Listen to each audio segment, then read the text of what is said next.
November 10th, 2009 changed the course of gaming forever. On that fateful day, Call of Duty Modern Warfare 2 would launch, releasing one of the most influential games in history to the masses. MW2 had it all: a nearly perfect campaign, incredibly fun yet chaotic multiplayer, and something new called Special Operations.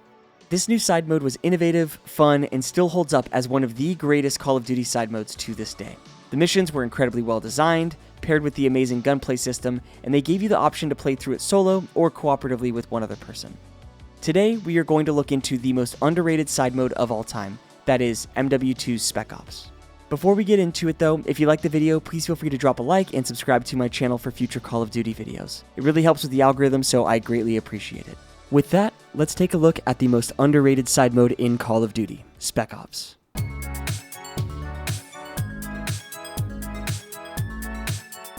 Spec Ops is a collection of 23 short, objective-based missions that feature characters from the main storyline. However, it's not directly correlated to the canon of MW2. It was born directly from the DNA of the campaign, with Infinity Ward designing it as a collection that emphasized variety, intensity, and replayability over story.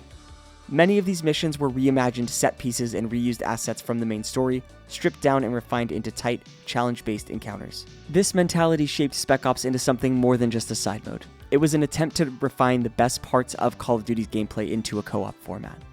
Rather than a linear story, Spec Ops presented players with a mission board broken into tiers of increasing difficulty: Alpha, Bravo, Charlie, Delta, and Echo.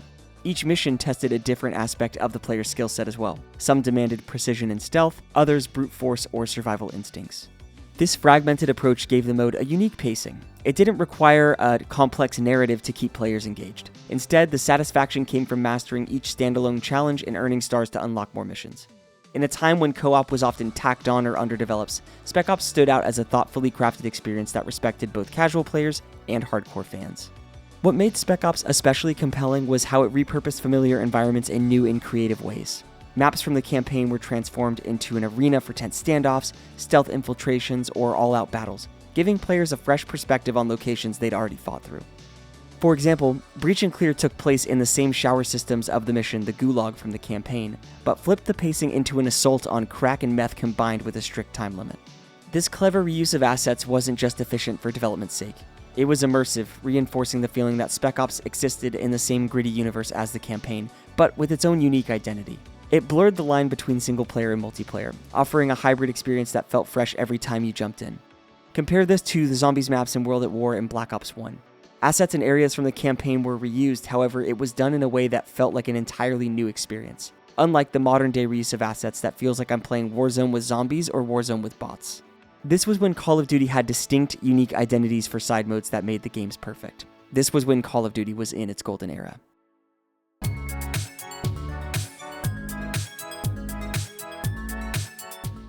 One of the defining strengths of Spec Ops was its mission variety. Unlike the linear structure of the campaign or the freeform chaos of multiplayer, Spec Ops offered a curated set of scenarios that tested specific skills. You might go from defending a position against waves of enemies in Sniper 5 to racing snowmobiles down a treacherous mountain path in Race. Each mission felt distinct, with its own rules, pacing, and objectives. This variety kept the mode from ever feeling stale. There was always a new kind of challenge around the corner, whether it was stealth, survival, speed, or coordination. It gave players the freedom to choose how they wanted to be challenged, which made replaying missions both enjoyable and rewarding. The mode's star-based progression system further encouraged players to improve and master each mission. Earning 1, 2, or 3 stars depending on difficulty added a layer of motivation, turning simple completion into a personal benchmark of skill. This star-based progression system created natural replayability, especially for completionists who wanted to unlock all 69 stars. Nice, Infinity Ward, nice. The difficulty scaling wasn't just about enemy health or damage, it fundamentally altered the way missions had to be approached. On Veteran, a single mistake could cost everything, making tactics, loadout choices, and timing absolutely crucial. The absence of checkpoints intensified this pressure, turning even the shortest missions into high-stakes affairs that demanded precision and planning. As I mentioned earlier, the missions were divided into 5 sections: Alpha, Bravo, Charlie, Delta, and Echo. The first section, Alpha, is immediately available, with the latter 4 needing to be unlocked by collecting stars. This gives you quite the variety of missions to play through first, and it doesn't lock you into a linear campaign-style mission progression, giving you some freedom on how you want to experience the mode. You could start with something simple like the Pit, which is essentially a firing drill on targets with no danger to you, or you could jump into Evasion, a freezing stealth mission where your survival is predicated on the ability to stay undetected. You could even start knocking out some of the harder missions in Alpha like O Cristo Redentor or Suspension off the bat. I want you to take a second and think back about how many iconic Spec Ops missions there are in MW2. I personally think of Sniper Fi, Evasion, Hidden, Breach and Clear, Homeland Security, Acceptable Losses, and Wet Work, and those are just the ones that are the most notable to me. Most of the other missions are very good at minimum. I honestly can't think of a lot of poorly designed missions when it comes to Spec Ops except for High Explosive. I genuinely do not like that level, but I understand the whole point is supposed to be mindless chaos with explosives and juggernauts and just genuinely not having a good time. Spec Ops also experimented with mission structure in clever ways. Overwatch, for example, split players between an overhead AC-130 gunship and a soldier on the ground, forcing you to rely on communication and coordination to survive. Another mission, Big Brother, combined aerial support with boots-on-the-ground action, creating another unique experience where one player mans the gun of a Black Hawk helicopter while another paves the way to the roof of a nearby restaurant. With such a wide variety of missions, it made for the perfect cooperative mode and one that offers a significant challenge for solo players attempting 3 stars.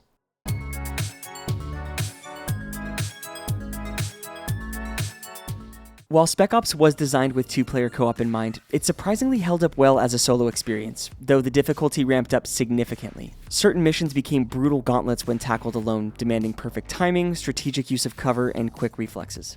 Still, the option to play solo meant that Spec Ops could be enjoyed at any time, regardless of whether a friend was available. This accessibility is always appreciated, unlike the more recent iterations of Spec Ops or the raids in the new MW2 that either required multiple players or was just impossible as a solo player.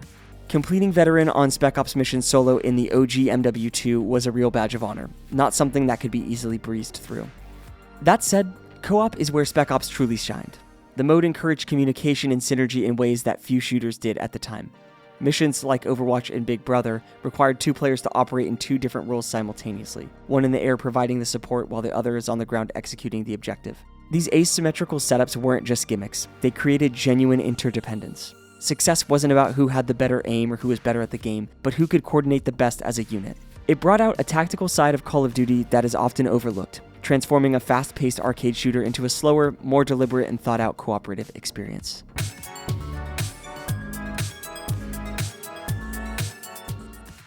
Despite how innovative and well-received Spec Ops was in Modern Warfare 2, it never quite reached the same level of cultural impact as the campaign or multiplayer. When future installments revisited the mode, like Modern Warfare 3's expanded version or Modern Warfare 2019's revamped take, it often felt like something was missing. Later versions either bloated the formula with too much complexity or lost the tight, focused mission design that made the original so effective. The original of MW2 Spec Ops, its pick-up-and-play structure, its clean mission objectives, and its balance between accessibility and challenge was never fully recaptured. It became a classic example of a great idea that was never properly followed through. Even so, Spec Ops has carved out a lasting legacy among fans who remember the mode fondly. For those who played it, the pursuit of all 69 stars or the coordination needed to beat High Explosive on Veteran remains a highlight of the Modern Warfare 2 experience. It laid the groundwork for future co-op experiments in the franchise, even if it was never developed into a standalone pillar the way Zombies was for the Treyarch Call of Duties. Today, it exists as something of a hidden gem, an overlooked yet vital part of what made MW2 so special. It wasn't just filler content, it was a genuinely amazing mode that deserves more recognition in the broader conversation around Call of Duty's greatest innovations.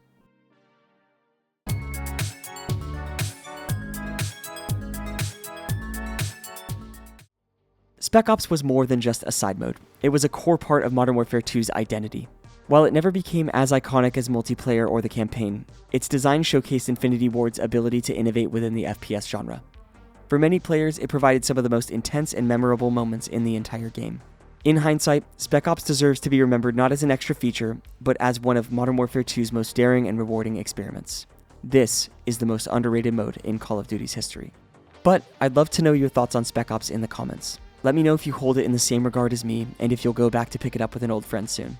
If you enjoyed the video, please feel free to drop a like and subscribe for future gaming content, and I will catch you all in the next one. Peace!